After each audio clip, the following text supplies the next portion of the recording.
Let me just see. Oh, we're live everywhere. Okay. First of all, happy Valentine's Day, everyone. We are live from Las Vegas. Happy Valentine's Day. Happy Valentine's Day, Twitter, Facebook, Instagram, a lot of different pages. I can't see comments, so can you read comments from there? I don't know. Can you, Coach Neil, or no? We'll try to engage. I can see who's joined and stuff. Okay, cool.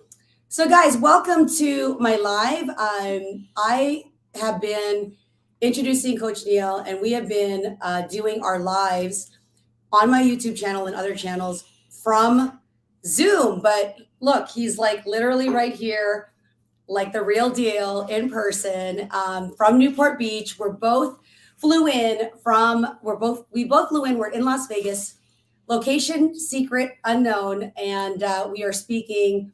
I'm speaking at the Las Vegas Penthouse Mastermind, hosted by Leanne, aka Credit Ninja, who I met on Clubhouse. Hey, Credit! I cannot wait to see my friends tonight. Frederick Penny, Kareen.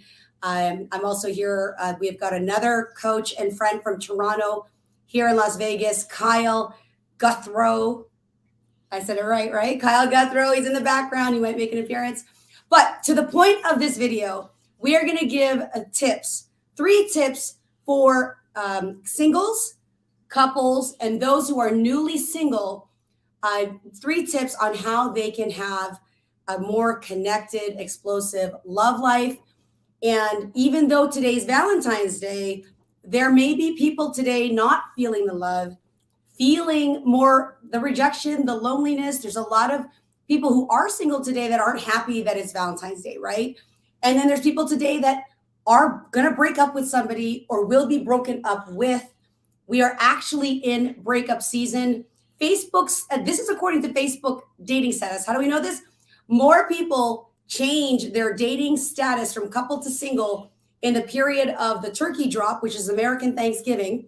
They didn't drop the turkey. They got dropped like a turkey to April. Like literally the next few months is a difficult time for people. People are breaking up with others. It is the new year, and they're reflecting on past relationships. New year, new me. Yeah, new year, new me, new year, new single status. And so, Coach Neil, let's do 3 each. What are 3 relationship tips for the single person today that is single that they can do? What's an action they can do or take so that they have more love in their life today and moving forward? Yeah, I think happy Valentine's Day, everybody out there. Welcome. Appreciate you having me on your channel, and looking forward to diving in here. The number one thing that I want to advise singles on, I hear this all the time for women that are looking for a man or men that are looking for women. The advice I give them is be happy and single. Because if you're an unhappy single looking for a partner, you're going to be reek of desperation. You're going to be picking the wrong person. You're going to be getting into relationships too quickly. Be happy and single and really enjoy yourself. Date yourself. Take yourself on dates. Take yourself on vacation. Take yourself to a manicure, a mani-pedi. Buy yourself flowers. If you're a man, buy yourself cologne. Like, take care of yourself and love yourself and be happy by yourself, because there's nothing more attractive to a single person than a person who's happily single. And then when you get into a relationship with that person, you felt like there was a prize to be won there, instead of the person who tells all their friends, oh my God, I'm single, find me somebody. It's like, Jesus, stop being so desperate. Be happy by yourself, and then the world is your oyster. Love that advice. You took my advice, so I'm just going to add on to what he said. That's what we do. Right. Yeah, it's just like, the art of dating yourself is so important, because you hear people complain about not having enough time to take care of themselves. I wish I could, make time for this or that. Guilty. I catch myself in that language of, I don't have time for anything that you prioritize or that's important to you. You will make time for it. You're just going to make time for it. And so if dating yourself is part of discovery, Neil, as you said, like, who doesn't like this, like the happiest person in the room, somebody who's smiling instead of, we have an adult audience here, but the resting bitch face. There are some people that walk around with as if there's a massive pickle in their butt, or like someone kicked their cat that morning. It's just like they walk around with this grumpy smile, or they're just mean looking, or like they've got no liveliness.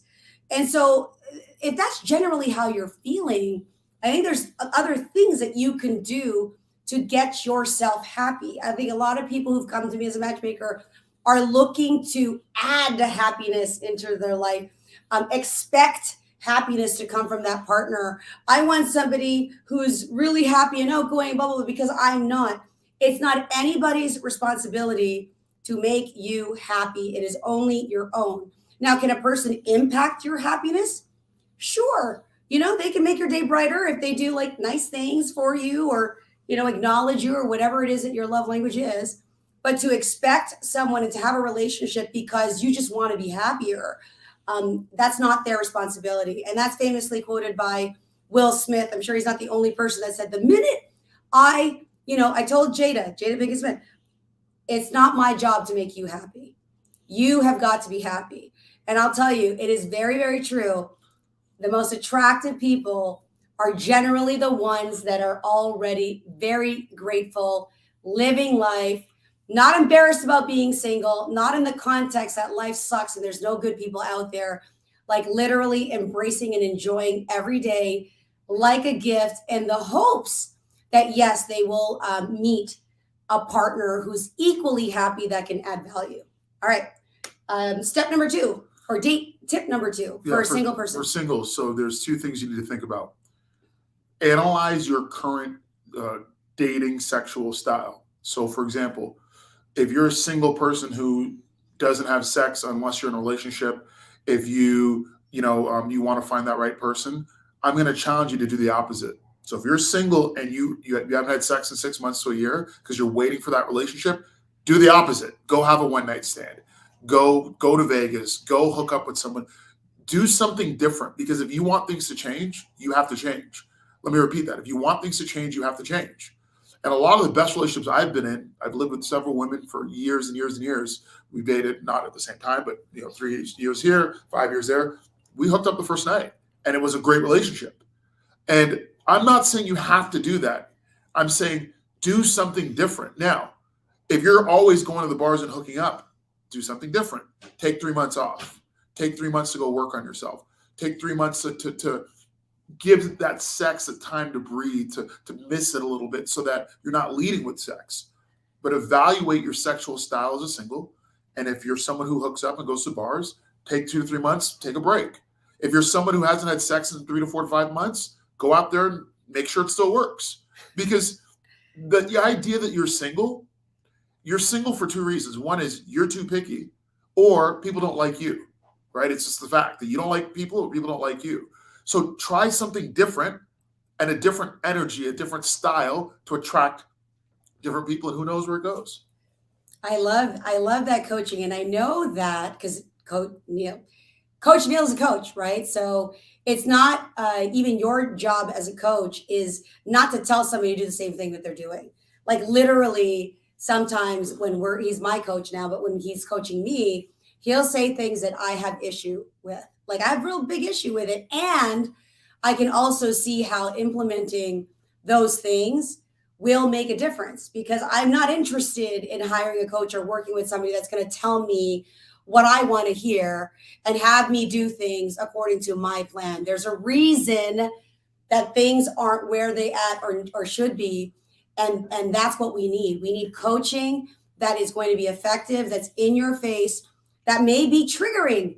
It might be triggering. My advice for you, for the singles out there, is to understand your triggers.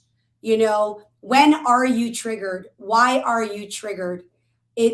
Are you triggered from a past experience? Are you triggered because you have a belief about yourself because somebody says this, you make it mean this? I mean, so many people have different interpretations of what someone says. And sometimes our triggers have us act and behave in a certain way, automatic default. Oh shit, I hated when my husband would say that, or I didn't like this, or I didn't like that. And if you are triggered, that's the time to really go deep and not go at your partner, but think, why am I being triggered right now? What is actually causing this? And step outside of yourself and look at the situation. And is it real? Was that real? The thought, the emotion, what evidence is there that that is the case? Because oftentimes we believe somebody's actions means this because we believe that without asking that person. So I challenge you when you're triggered to really step back, take a look, and then thoughtfully ask the person, maybe not in the moment, because you don't want to have these conversations when you're heated, right? And then you're accusatory, right? As if it's a fact. And that's where a lot of problems happen, is that you're realizing, wait, this is uncomfortable. I don't like that. Like when he makes me uncomfortable, I'm like, I don't like to be told what to do, first of all, right? So is this just me pulling back because I don't like being told what to do? And I've done recent work on self assessment. So I actually know what pisses me off. I actually know what triggers me, right? So I know that when I'm being in my own way and my automatic default personality is X, and therefore I'm either being taken advantage of, or maybe I'm taking advantage of a situation. It's which one is it? Am I being taken advantage of? Am I taking advantage of the situation? Neil did my scores. I'm introducing the PPA evaluation. It's a personology, psychology, and astrology assessment that understands all of my personality traits. And some of those things were triggering. I'm not this way. And he's like, nah, sorry, Carm, you are. Numbers don't lie. Scores don't lie unless I lied on the test. But why lie on a personality test? You know how many, I advise you that too, guys. If you're going to take a personality test, just answer it for real, the way you would answer it, not the way you want somebody else to perceive you. Well, with the quiz that I give you, though, you can't cheat on it because it's the way you view the world. So someone who answers these questions wouldn't answer in a different way because they don't see the world that way. That's why I understand that. Yeah, but people will manipulate their own scores because you they can't beat think. this test. All right. He said me. Can't beat it. The test was pretty accurate. Some of the things I was really shocked by, but when you know yourself, you're going to better understand why you are doing these things. Because when you walk around in the world and you are triggered and you don't know why you behave that way because you have no understanding of self, then other people don't understand you. There's no way you can communicate with somebody how to be around you. What is the best thing to do when I'm at a 10? Like Neil should know what to do when I'm at a 10. He should know what to do when I'm at a 0, right? When I'm lacking energy or motivation. That's the kind of thing that you need to know. And that's the kind of clarity that I think will help you in any relationship. All right. What's your last tip for those who are single? Yeah. So for those who are single, again, I always give two polar ideas at the same time. Your ability to keep two different thoughts in your brain at the same time is a sign of intelligence. So I'm going to tell you two things. They're going to sound opposite, but you guys are smart out there. You guys can figure it out. Number one is get really, really busy in your personal development, your health, your work situation, your life situation, your mental health situation, who you are. So busy meaning going to the gym, going for walks, grocery shopping, not eating out, cooking, getting, developing new skills, working on your mental health, your prayer, your meditation, your gratitude. So get really, really, really busy to the point where you don't have time to date, for the point where you don't have time to meet people because you're busy. On the other hand, schedule activities to meet singles, right? So, because there's a lot of clients we work with, and you know who you are out there if you see this, you're so busy at work, you're so busy with your kids, you're so busy, you don't have time to meet somebody. Well, Mr. Right or Mrs. Right's not going to knock on your door saying, I'm here, here we are. You have to go find that person. So schedule time to go to church to meet people, schedule time to go to a bar, schedule time to go to a gym membership. ClassPass is genius. You literally can, instead of going to one gym, go to 3 to 4 different gyms a week, test them out to meet new people, go at different times to meet new people. So schedule times to actually where you're going to run into new people. Go to a different grocery store, go to a different gym, go to a different church, go to mixers. So God, break my routine? I don't want to do that. Yeah. Like that's going to freak me out. We're working on your routine. Yeah, we are. So work on yourself, get really busy so you don't have time to date. And once you do date, that person's like, wow, they're busy, they're making time for me. Conversely, schedule time to actually find and meet people so it's not an accident. So you can actually run into that person. And it's just a numbers game. Yeah, I love that because the more I got to, my love language is quality time and acts of service. And how can I do that, as a single person? Well, um, to your point, if I am busy developing myself, like busy developing myself, that's really attractive. Number one, for those people who come to me and say, well, I need to lose X number of pounds, or I need to be more this, or I need to be more that. Are you working on that right now? If you're actively working on the things that you need to do better at, more at, that's hot. That is sexy to somebody. If you're just complaining about it and not actually taking an action, that's a turn off. Well, That's a complaint. It's a turn off. It's yuck. It's an ick. I want to add something here. I had a client that in Carmelia, I talked about this. They said, well, when I lose this amount of weight, then I'm going to go date. No. It's not your weight, men or women. It's not how your body looks. It's not the shape you're in or you're not. It's the fact that you're constantly working out to better yourself. So there's models out there who are naturally thin. They don't work out. That's not attractive. But then there's people out there who might be 10 or 15 pounds heavy, but every day they're going to the gym, they're going for a run, they're exercising. It's the patterns and the behavior and the habits. It's not your ideal weight. So the thought that you're going to wait till a certain weight to go and date people, that's a broken mentality. That's insecure. Because whatever your weight is, your body composition, you should love yourself and people are going to love you for you. But people need to love you for you who's trying to be a better version of you, not the person who gets to an ideal target weight or body mass index or whatever that nonsense is. I love that. And I literally, as I'm reaching, I surpassed middle age.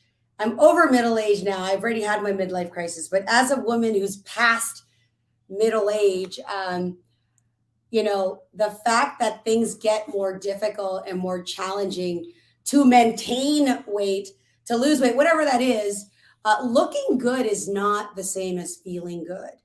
And that's the thing. When somebody says, "Oh, I don't work out. It's just genetics." Okay, like that's not really appealing. It's just genetics. So don't you care about muscle mass or like breaking your bones or having osteoporosis or like strength training because your body just gets weaker, right?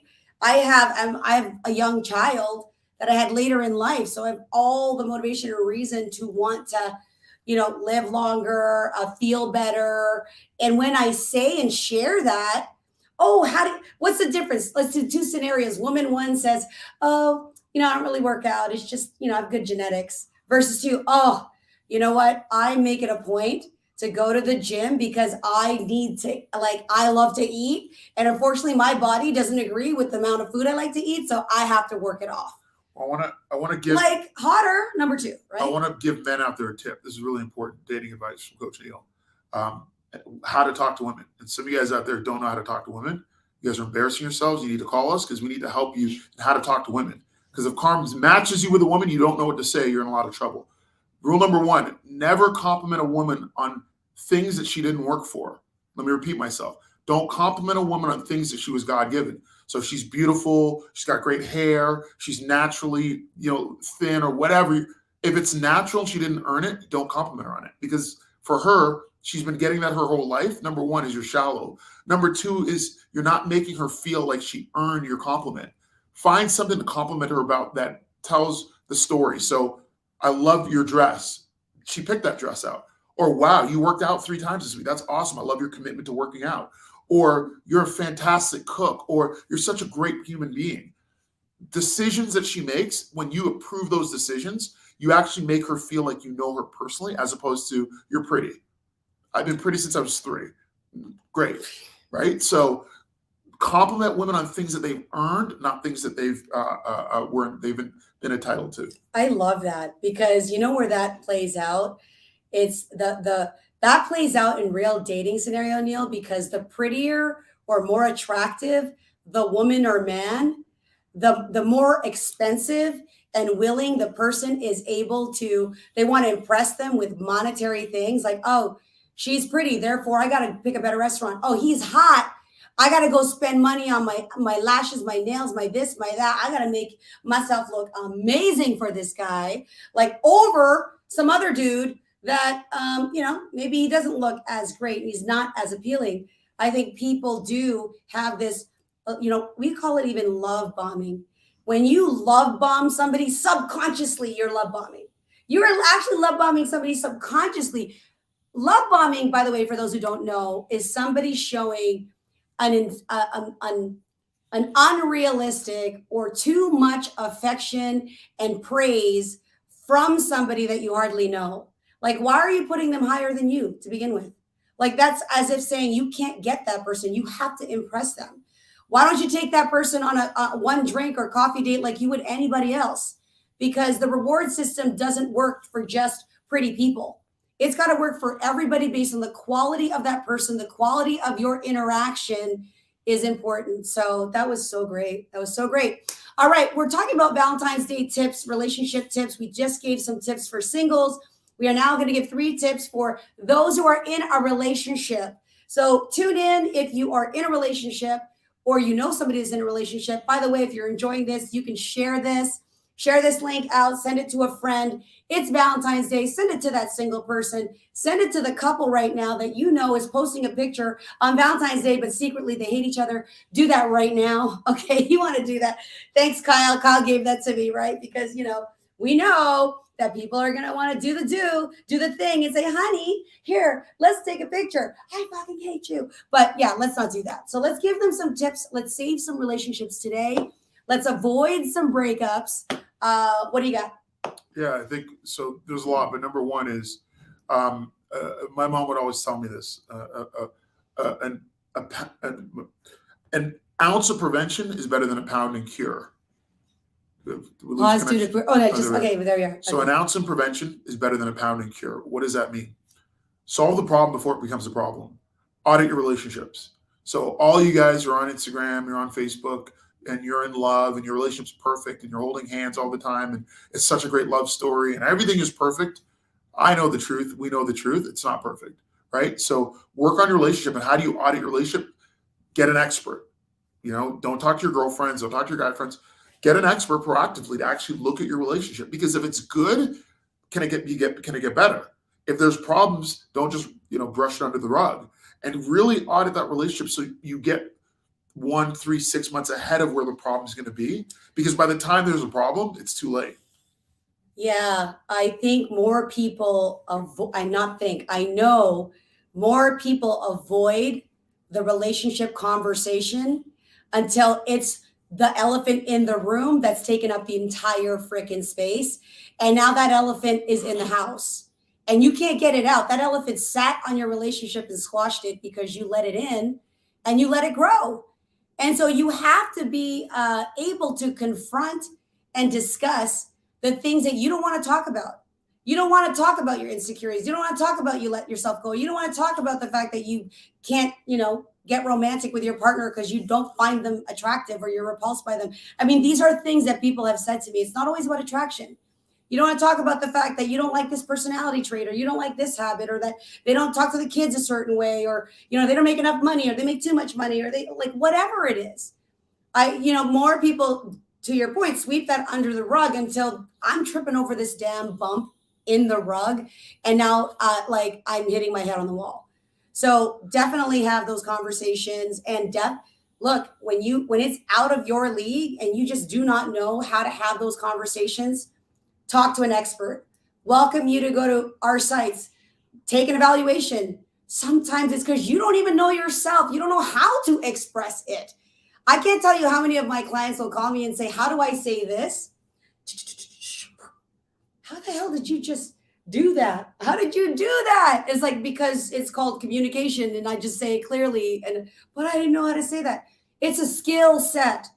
Communication is a skill set. There is no school for how to be a better dater per se, right? How to be a great husband. It's trial and error. How to be a great wife, trial and error.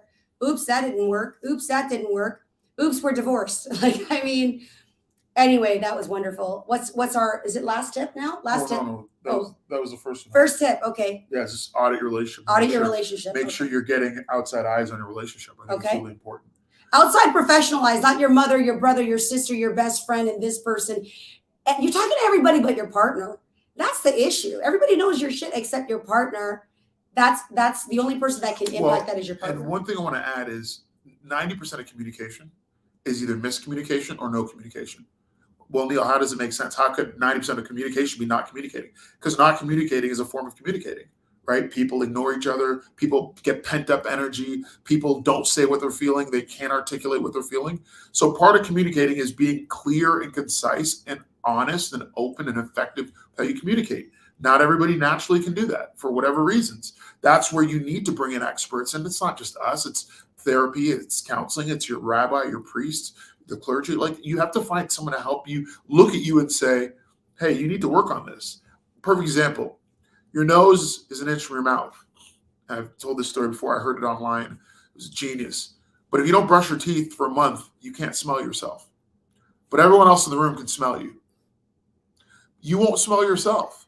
So you need someone to say, hey, you need to brush your teeth, right? Outside eyes. But here's what's interesting in a relationship.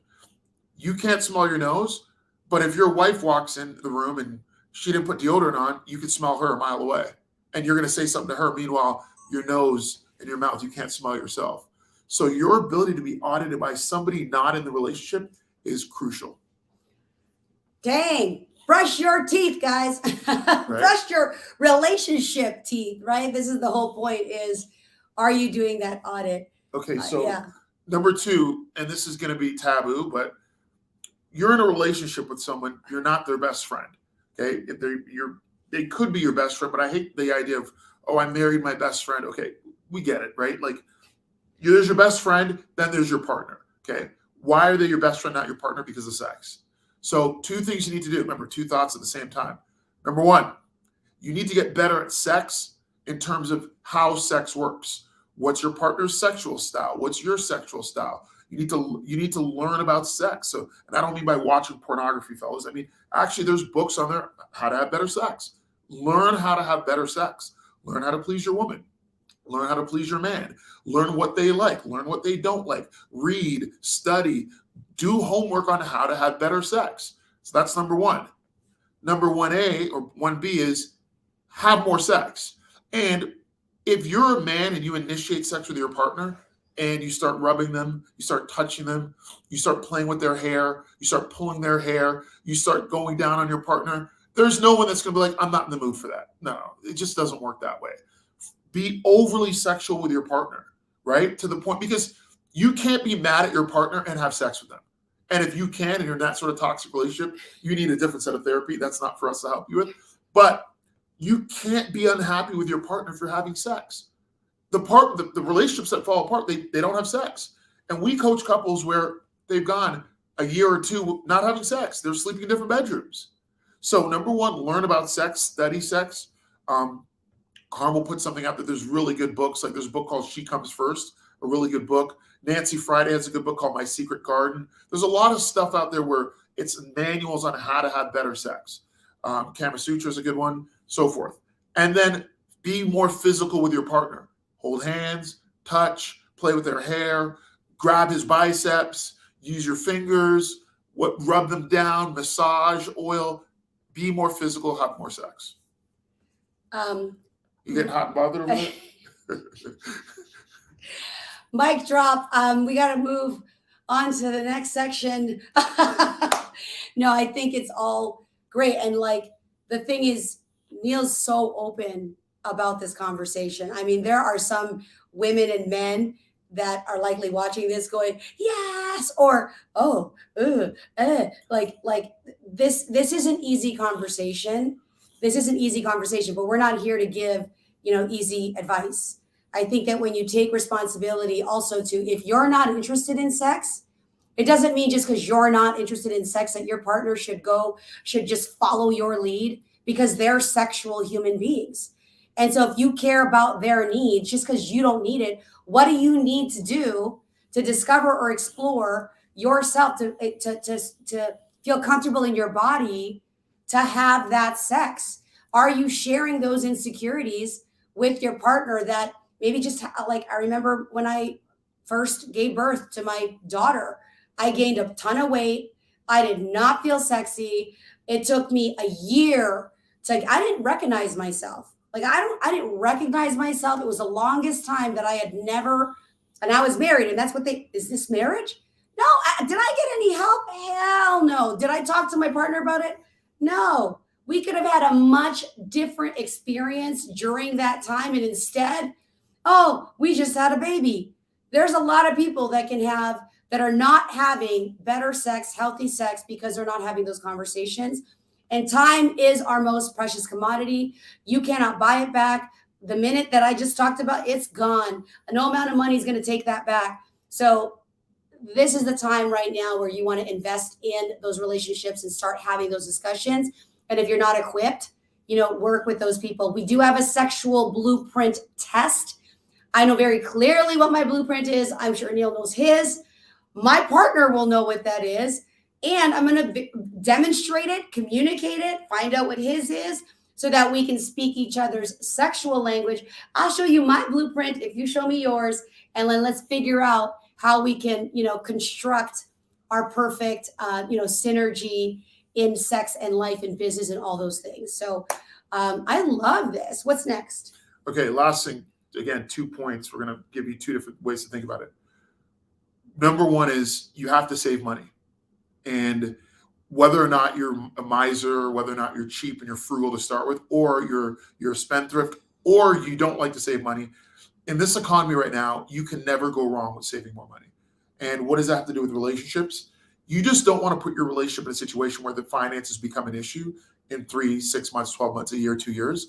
Put more money away, save more than you spend, make a conscious effort for both partners to save more money. On the flip side of that, you could die sooner than you think.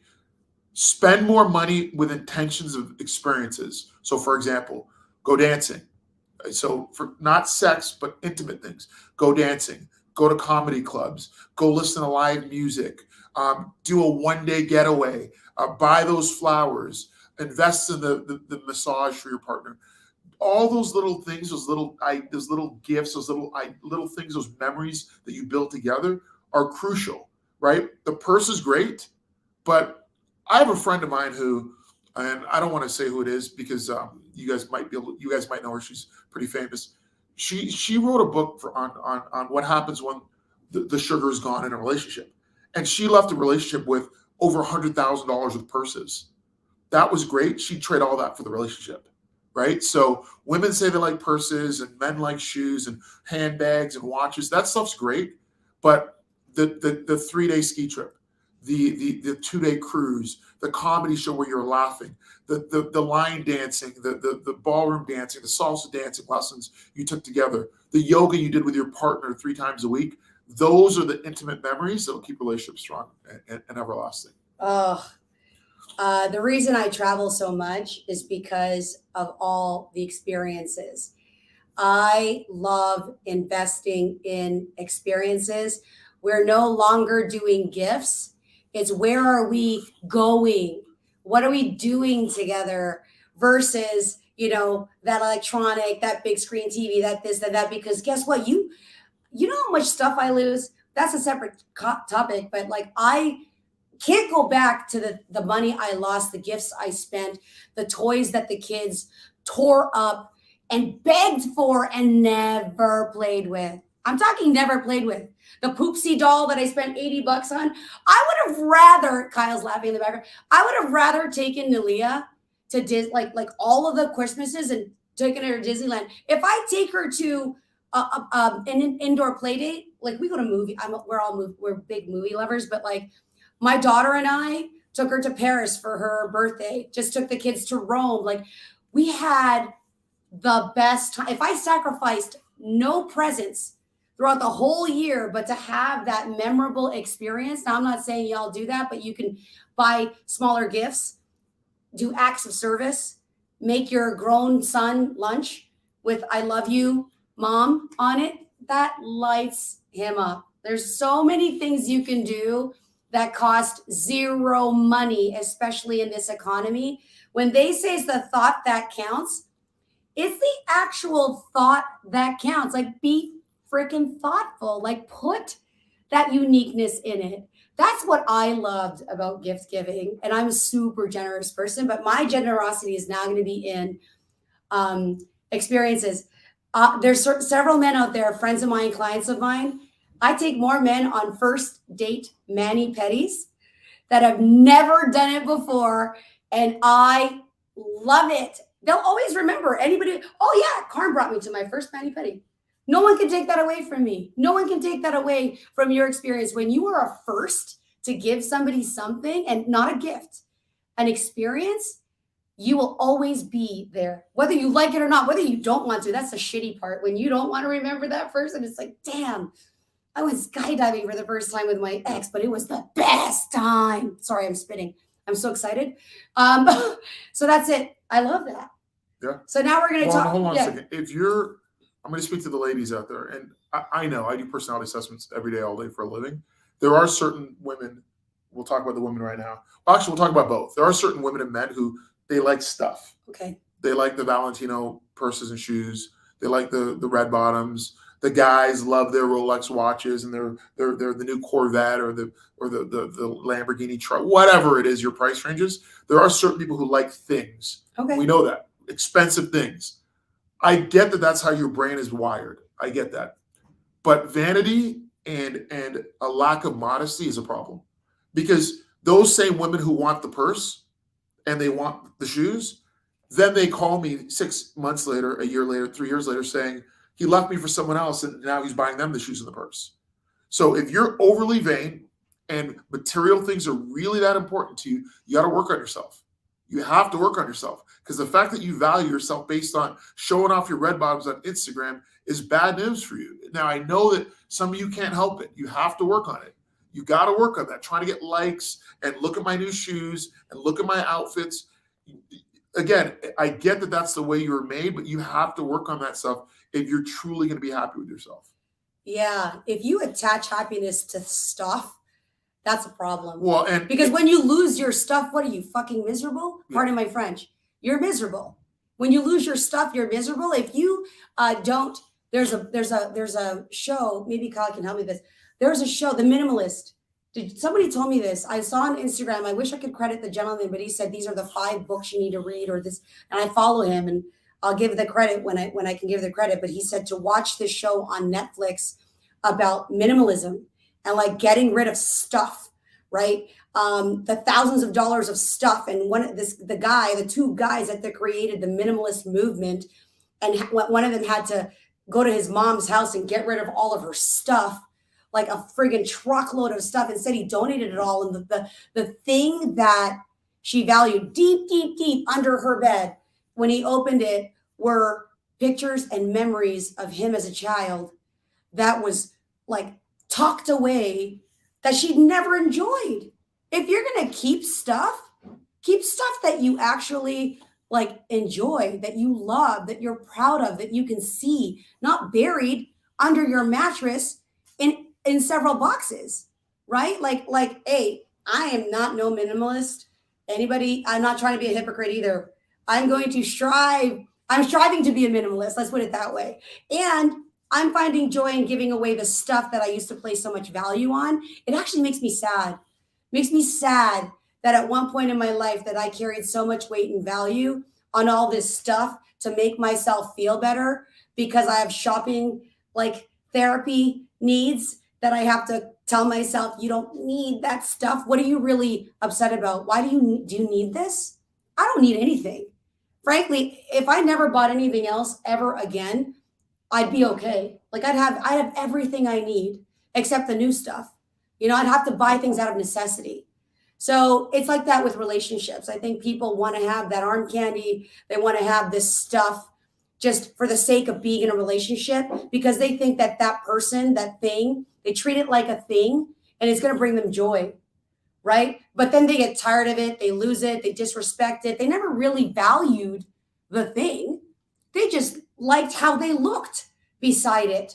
They liked the attention they got by being with this person, but they had nothing in common. And so that's why these women get replaced, because she looked good in the moment, and now it's served him. We're moving on.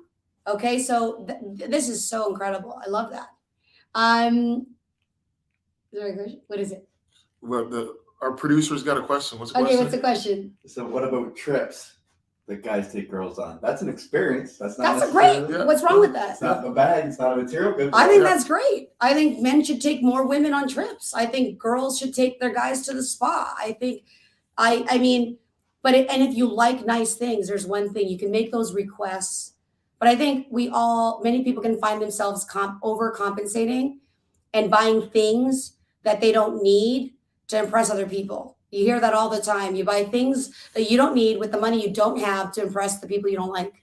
You don't even like these people. You don't even know these people, right? I'm happiest when I'm holding my daughter and I'm having lunch with I'm holding my little one, having lunch with my bigger one, and teaching my son a new skill or something. We're doing something cool. Like, I'm happiest when I'm around the people that I love doing things, right? I love when they give me gifts, though. It's nice, but that's not what I remember. I don't remember gifts that people give me. I don't remember gifts sorry, I don't. Unless they're were really, really thoughtful or it's engraved. Like my girlfriend Gina from Clubhouse, she gave me, I was sick one time, she gave me this Tiffany necklace. We were just new friends. She flew all the way from Florida and I was not expecting that. That's my God, what's this random friend I've never met on Clubhouse bought me a Tiffany necklace, a little teeny tiny. It was so cute, I'll never forget that because it was just so unexpected, so thoughtful. Because I lost my iPhone and I was so upset in New York. I got to a conference, lost my iPhone, and she's like, "Oh my God, I'd be devastated." She gives me this gift. That was so cool. So, and I'll never forget that. Hey, Gina, I'm telling you the story about that. So, anyway, that's awesome. All right, we're gonna save the rest for those who are just newly broken up. My goodness, if you got broken up today, Valentine's Day, if you know somebody going through a breakup, again, please share this with them because we're about to drop some gems on what to do if you're going through a breakup and you're newly single. And some of you are happily newly single, but we're going to address people who are not happily newly single, right? It sucks right about now. So what do you have? Yeah, I think so. The first thing you got to look at is, and we talked about auditing relationships before, is the only person you control in a failed relationship is yourself. So pointing the finger at your partner or your ex-partner, it's not going to change anything. You can only really audit yourself. And I suggest making a list of things that you did wrong in the relationship. Now, I know when you turn to your girlfriends or your bros are going to tell you, "Hey, bro, she was terrible. You're good." Or, "Hey, girlfriend, he was an asshole, blah, blah, blah, blah, blah." No, your girlfriends are lying to you and they secretly want you to fail. You need to audit yourself. What did you do poorly in the relationship? And it's health, wealth, love, happiness. So are you in the best shape you can be in physically?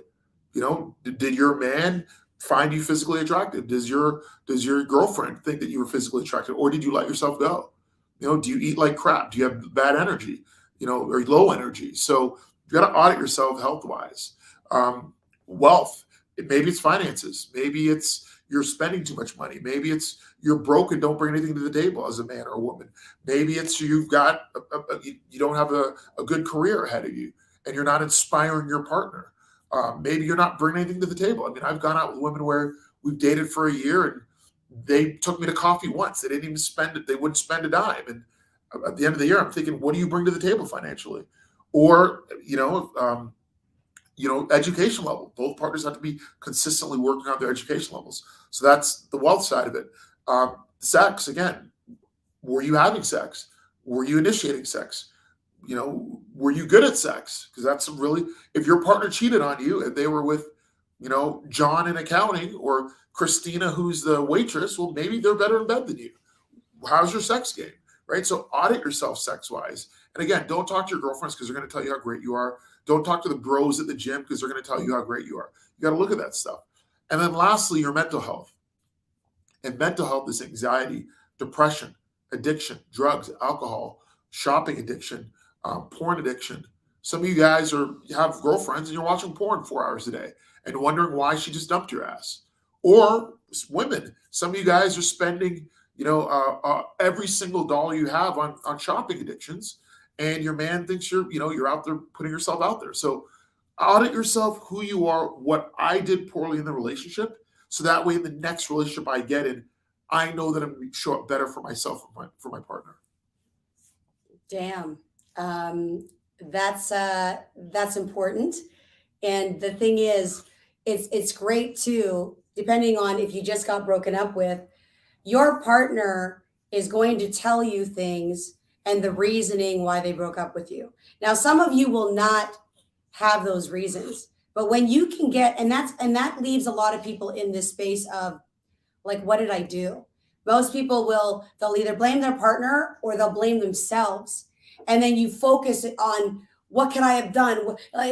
What did I do? And yes, you can do that audit, but you've got to, maybe that audit should also be done in the space of a professional, because there's the context that you know yourself as, and there's the context that everybody else knows you as. Because I got to say, when people describe themselves, and I meet them in person, I'm like, where's that person that you described? Well, and your friend group is normally like you, so they won't see the problems in you because they're all the same. They're all the same. Like the mean girls, right? Do the mean girls know that they're mean? Heck no, they don't know they're mean. Oh, I don't know that. They do not know that they're mean. Ooh, I got to wrap this up because I have to do a live. All right. I didn't want to cut this short, but we went longer than we thought we were going to. A lot of this comes from the fact that we both, as coaches and as a matchmaker, know ourselves. We've done assessments, personality traits. We've worked with literally thousands of people, currently working with elite men and women on the most important decision and choice in their life. That's their relationship. Not more important than health. Because it's all about balance, right? That's why people want to have that healthy relationship. They built the business. They have a great attitude. They've worked on themselves. They're ready now to attract the person because they are the best version of themselves. And they're calling in that partner because they deserve it. They know that they can have it. They believe it. They see it. And they're not guessing. They're not coming in with like, I don't know. Is he there or not there? No, when you're in that space, guess what? He's not there. She's not there because you're not ready. You are not ready. And then when you dismiss really good options because they don't fit in that box or they don't look the way you want them to look, now you're being too picky and you are eliminating your own chances to finding love.